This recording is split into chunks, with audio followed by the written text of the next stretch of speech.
Welcome to our mining episode, where we explore the heart of the African mining industry and dive deeper into how Unitrans is driving innovation, sustainability, and operational excellence in this vital but complex industry. Joining me for this discussion, let's welcome Hubert, Masintle, and Mpo. Hello, Nomante. We're very excited to be here today and having this discussion. My role with Unitrans, I've been with Unitrans for 23 odd years now. I head up our business development division, obviously looking for new opportunities within the mining industry for Unitrans. So, that's me. Thank you, Hubert. Hi, Nobantu. I'm Masintle Litika.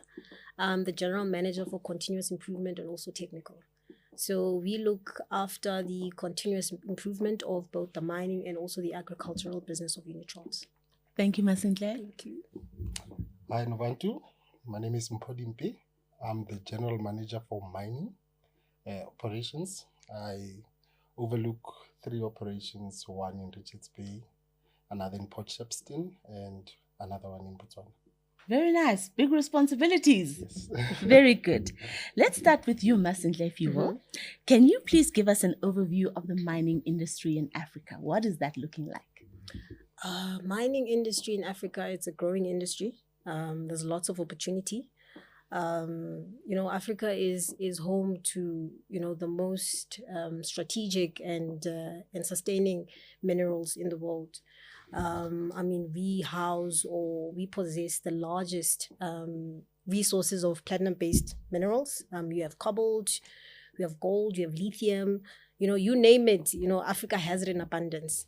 The challenge, though, with developing these resources is obviously then your constrained infrastructure and also the political environment that we mainly operate in, and also uncertainty relating to security.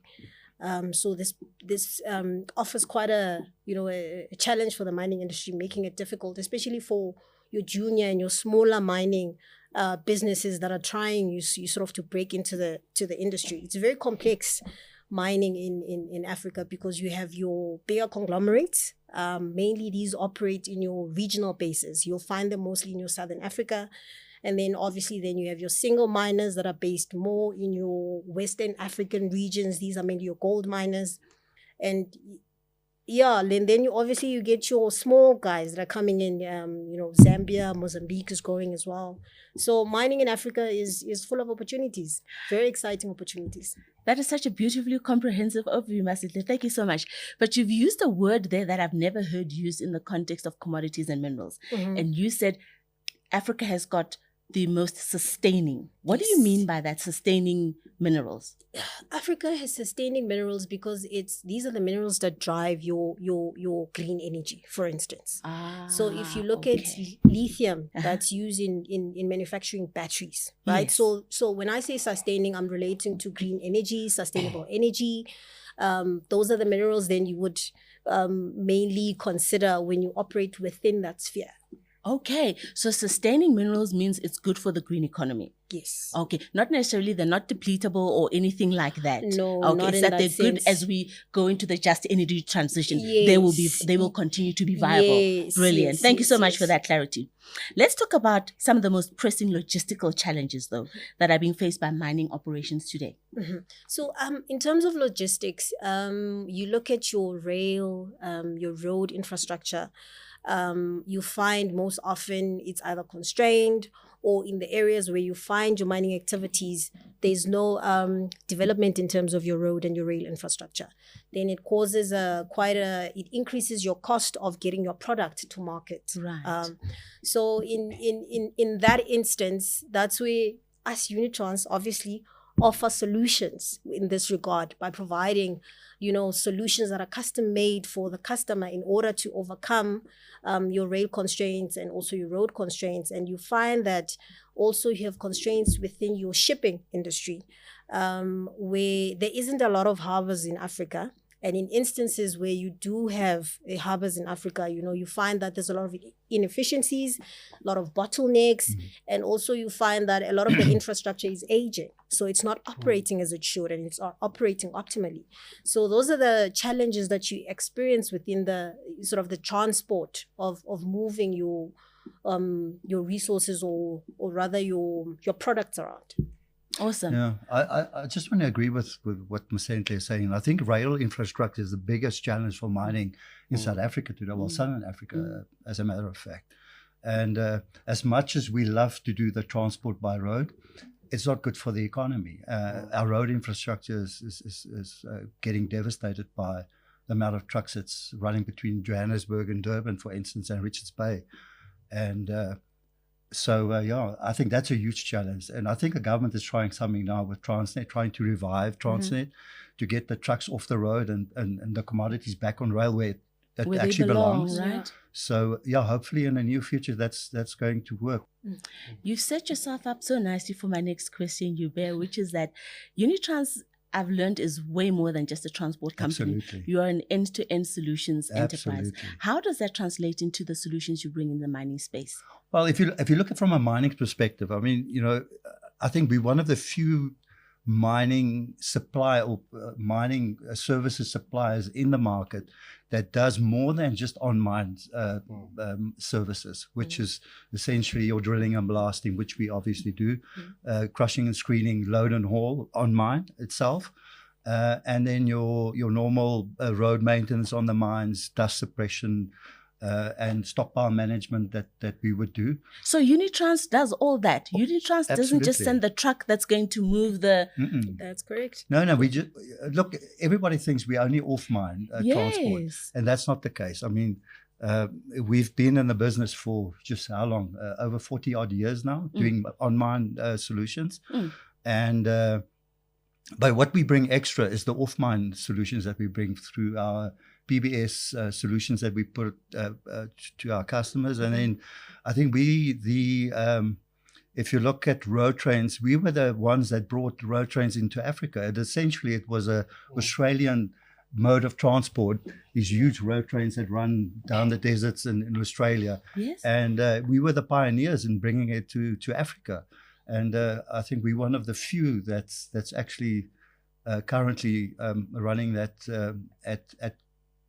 in great volumes. Let's stay with you, please, Hubert, if you will, and help us understand what your sub-Saharan footprint looks like. Where do you have mining operations? Well, we obviously in South Africa. That's essentially our base. We're in Botswana. We're in Namibia. We're in Zambia. We're in Mozambique, Madagascar, and Tanzania. So we got a solid footprint in Africa. I think, Absolutely. at this Sounds stage, solid. And where would you say are your biggest opportunities on the continent? I would say Botswana at this stage, Zambia and Namibia, and I think that's where your copper belt is. Of Because course. I think Vicente spoke about the green metals. Yes. And that's essentially where it is. So we're looking like all the time. And I think we've got some beautiful greenfields projects that we currently have in Namibia and in the Northern Cape and also in Botswana. Let's talk about innovations then and innovative solutions and technology. How does Unitrans' approach differ from traditional logistics service provider in terms of addressing some of these challenges that we've already put on the table? Okay. So I think as Unitrans, we understand very well the kind of mining houses that we serve. And when it comes to technology and implementing technology in a certain operation, we do proper research as to what factors affect the particular mining house. For instance, in general in mining, you deal with challenges of moving high volumes in a day. You deal with the fact that mining normally happens in a remote area. That's a safety factor that you need to consider. The PBS system, performance-based standard, it will assist you in making sure that you have higher payloads, thus reducing the number of fleets that you will have for that particular operation. It goes further also to address your environmental issues like your emissions. The fewer vehicles you have in a setup, Of course. then Okay. yes, That's making sense. So our technology normally addresses all those, but in most cases we try by all means to make it as flexible as possible and addressing issues that we find in a particular mining house. I think to add to that, I mean, other technologies that we use on our vehicles, in-cab technology, Yes. drive cam and things like that, fatigue monitoring and those type of things. So, you know, that all contributes to safe working environments, and it's a technology that you just cannot do without on any mining environment that you operate on. So we make sure that all of those things are taken care of.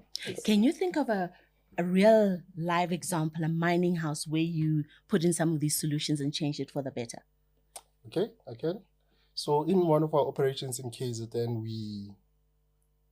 the data that we collected on a daily basis from our systems and technology told us that in the early hours of the morning, because most of our mining operations are 24 hours. Right. So in the early hours of the morning, you are likely to have your operators or drivers falling asleep at a certain time, just from 2 a.m. So our technology assisted us in trying to figure out who are the problematic drivers who are mostly affected by fatigue at that time. We then further went to investigate if it is a health issue that, leads them to being fatigued at that time. And from there, we put controls in place to ensure that everyone that operates around that time, they are safe and healthy and fit to actually work. Give us a flavor, please, and Paul, what kind of controls you put in place? Because I'm not a miner, but at 2 a.m., I got fatigue, man. I got fatigue. Like most of us, I would think. Yeah. Yes. Yeah. So one of the controls, we do have technology called Drive Alert that is in cab within the truck. And what it does, it monitors your facial postures at all the time as you're driving. Okay. So this particular technology then would then go further to alert you if you're dozing off. They say, keep your eyes on the road. So beyond that, what we did extra in comparison to the rest of Unitrans, we have a technology by the name of fatigometer, which is currently only being used at one of our operations in KZN, where because we understand the high risk time where people will get fatigued, and what we do every time they come to take the load, they would go and do a fatigue test so that we can just on a regular basis check if they are okay, if they're not fatigued. We must understand that it's a very monotonous job. You drive that same route for hours on end. Yeah. It's tiring. There's nothing interesting about it. Not at all, but it's such a lovely example. Yes. I like it. But I'd like another one, please, of where you help the customer through your technology to improve efficiencies on the site or wherever. I think we can use for instance, your road trains, right? So road trains are customizable, meaning that you customize for the customer's needs, right? And you can operate them on and off road, so they are applied in your mining operations.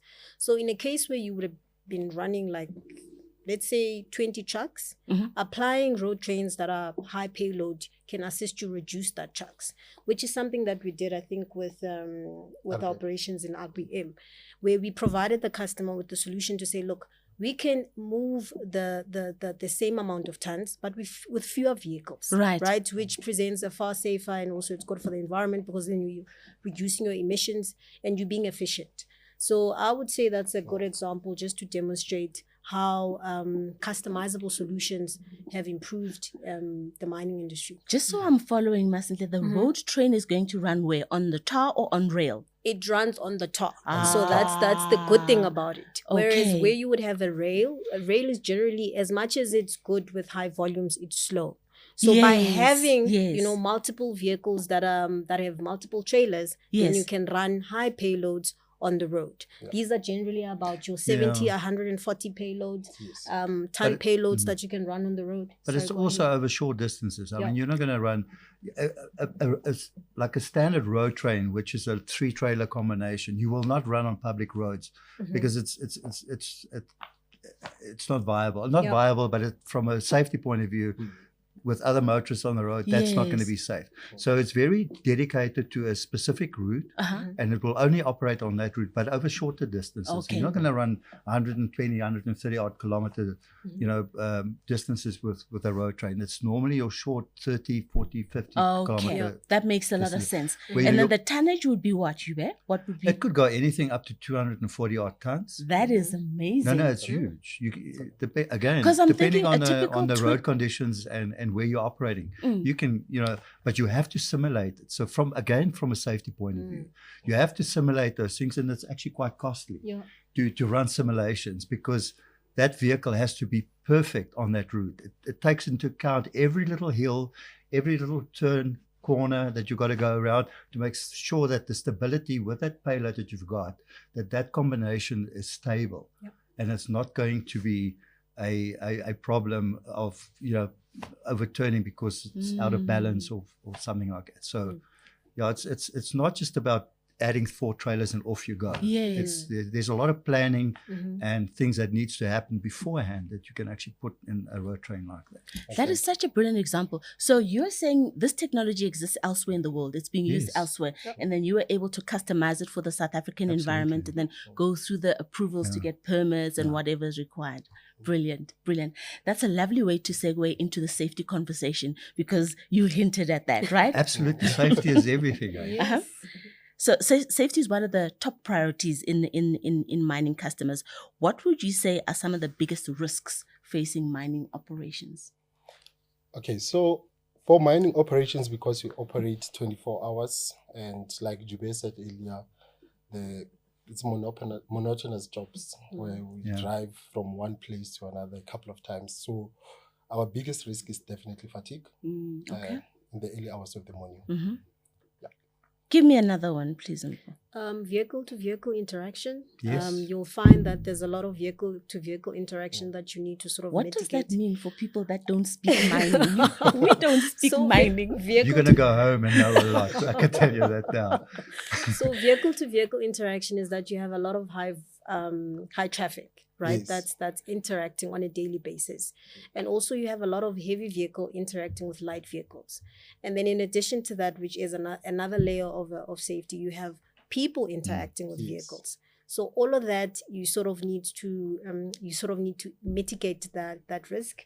Proximity detection, which you can detect when another vehicle is close in such a way that it can cause an accident. You can also detect if a person is close, because they also have units that can be fitted to individuals as well. So when we speak of safety, ensuring that everyone is safe, I think one of those are probably one of the biggest risks within the mining industry.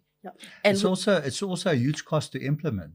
But I mean, lives there's no price to it. So absolutely. I totally get thing. that. I believe that Unitrans Mining won a mining safety awards, including the 2023 Rio Tinto Global Contractor of the Year. We're Congratulations. very proud of that. Thank you. What safety measures do you put in place? Maybe let's talk about the Rio Tinto case study. What were the determining criteria that made you the winners of that? When it comes to that award, was quite special actually. It was. It was quite special. Sorry, sorry, Paul, I want to interject here. Just to understand the enormity of that award, how many suppliers does Rio Tinto have globally? It's close to 18,000. 18,000. 18 with 3 zeros at the end. Yes. And you were number one. We were number one. Yes, please. Can you believe it? Well, I can. Because we had a very good gentleman that was on site that was running the operation. So Is it this gentleman? that gentleman. Very nice. Yeah, Good job. So what were some of the boxes you had to tick in order to win that? I think the first thing we had to instill in our employees from top to bottom, it was the safety culture. We had so many campaigns where and it did not happen in 2022 or 2023. It took a number of years to get there. And we had to instill this huge culture around safety, where reporting the smallest of incidents was very important. Really? Yeah. So it took a lot of campaigns in trying to better our safety culture, in trying to make sure that we are all aligned as as different stakeholders at the operation. What was your most impactful campaign in that safety?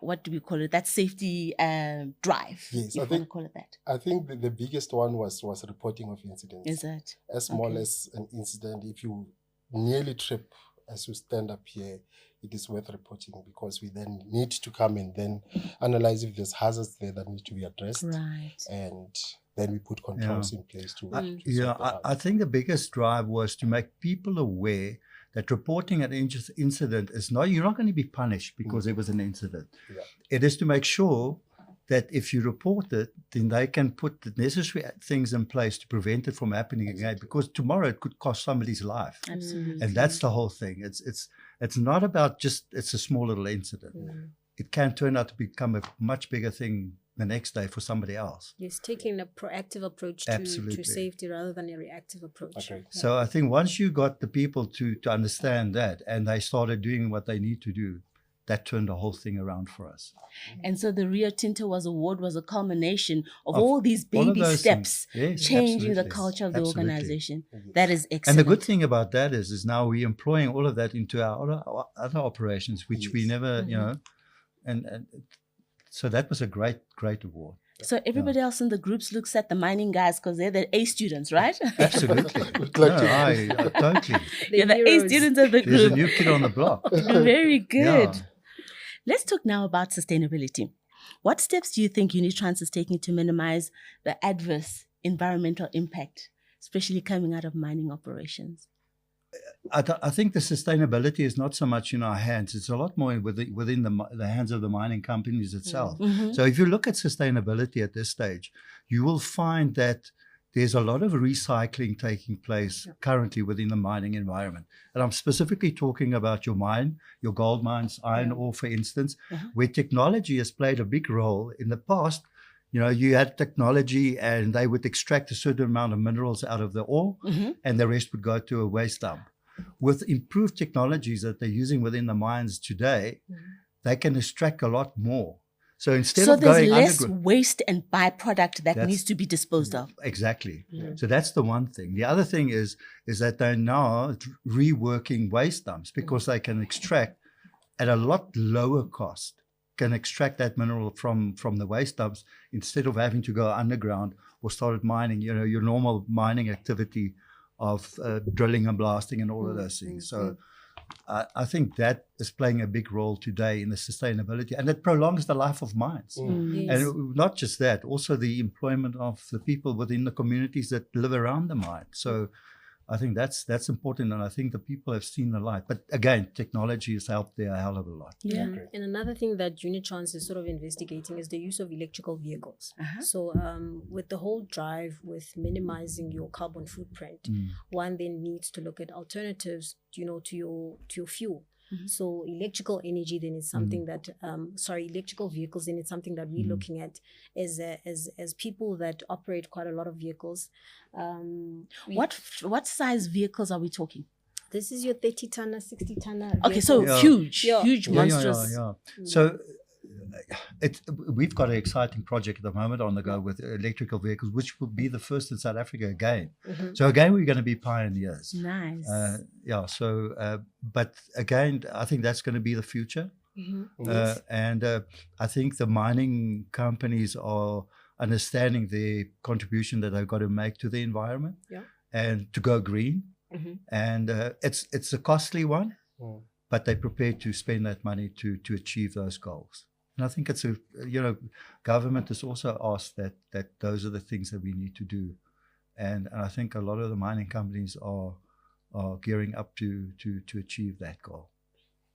You planted the seed on community involvement a few seconds ago, and if we just think about the mining space, corporate social investment, social and labor plans, the mining charter, those are very big drivers. Yes. How do you get involved in any of that as Unitrans? I think ESG is most probably the biggest driver that mining companies have to achieve things that they've got to achieve.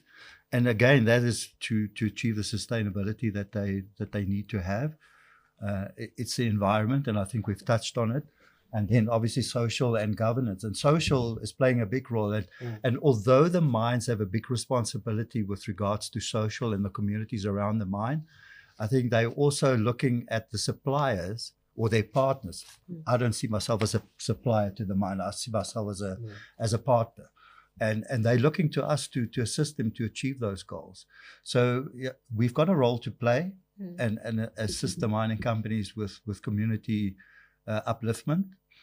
Whether it's through social projects that we employ within the communities, or upliftment by establishing businesses and supporting local businesses within the community. Because once that mine is gone, you want the community to have a sustainable business that can still live on and carry on. And I think that's the main goal. Absolutely. And we need to assist with that. So yeah, we've done it at Richards Bay, and in most of the projects that we're currently involved with is that there has to be an ESG or a social plan that we need to put forward if we want to tender our work or put solutions forward to gain new work. So that's all part and parcel of putting a proposal to a mining house. The typical lifespan of a mine is how many years? Well, it can be, depending on the deposit. Okay. If it's a small deposit, maybe 5.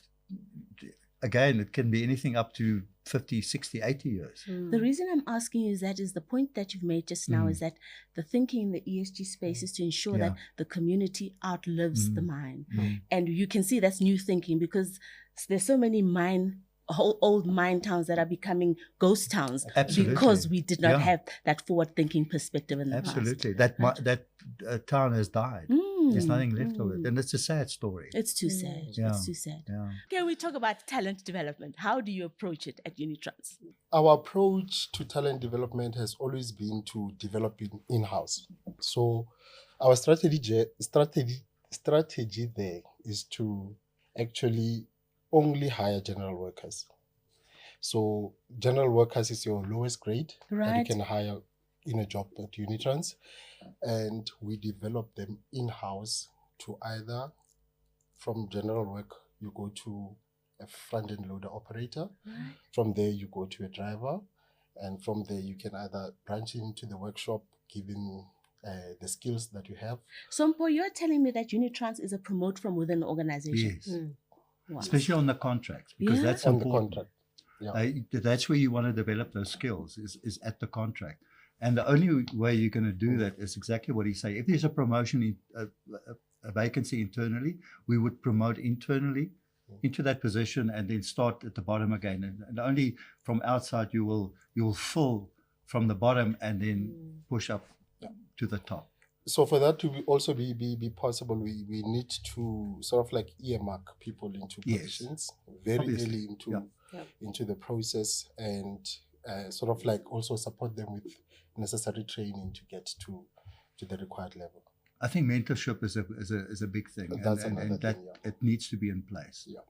And especially your people on the ground, they need to understand that people are available for mentorship. Yeah. You don't hear a lot about organizations that choose to be promoted from within, because it forces you to train your people. Yep, absolutely. Because that's your only hunting ground for new skills. The downside of that is you training people and then they go outside and they go and get an offer outside of the company and you lose that again. But I think that shouldn't deter you from doing that. Shall we close with a forward-looking perspective? What do you see as the outlook for the mining space and specifically Unitrans going forward? I think from looking forward, and I think we're living that at the moment where there's so much opportunities out there, and especially in the greenfields projects that's going on, because that's very essential for the mining industry as well. Greenfields projects is going to determine the life of mining going forward. Because if you don't have greenfields projects, I mean, mining is going to come to an end, because you need to find new deposits. You need to go and look at new areas in Africa where you can actually, go and take that ore out of the ground and develop it. So we, at the moment, busy with some greenfield projects, which is very exciting. And I think that's our future growth, is to make sure that we get involved from the start when they actually go and look for the ore is to be involved with the environmental impact studies with the mining house or the junior miner that's doing that, and then also assisting them with their cost analysis that they need to do to see the viability of actually starting that mine and going forward. So we're very excited about it, and it's interesting times, Masentli. I think you would agree with that. Yes, no, I would agree. And over and above that, we're looking forward to sort of venturing out with your more mature, bigger mining houses, right?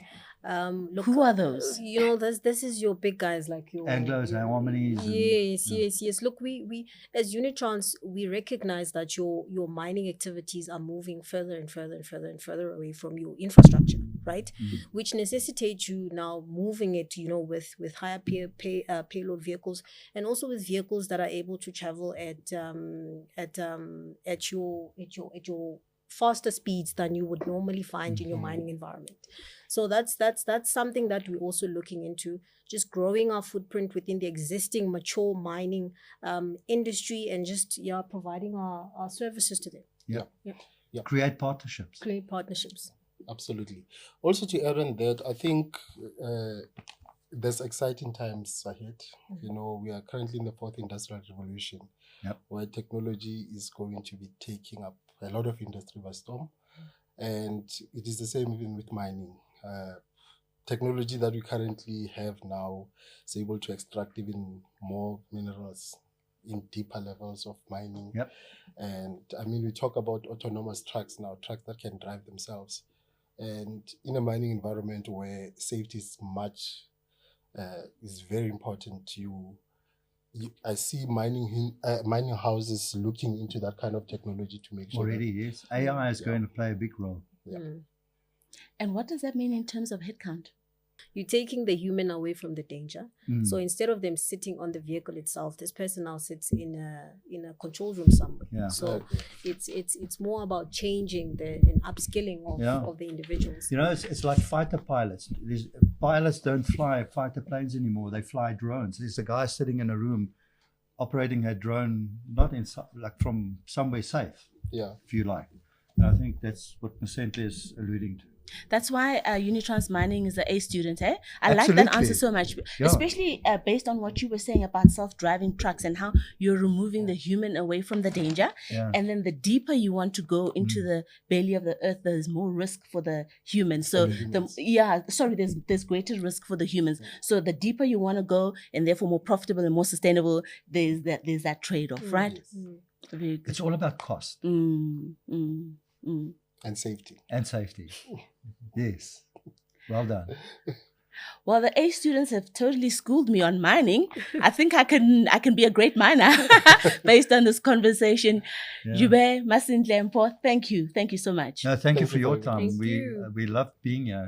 It was enjoyable. I really enjoyed it. Likewise. Thank you. Likewise.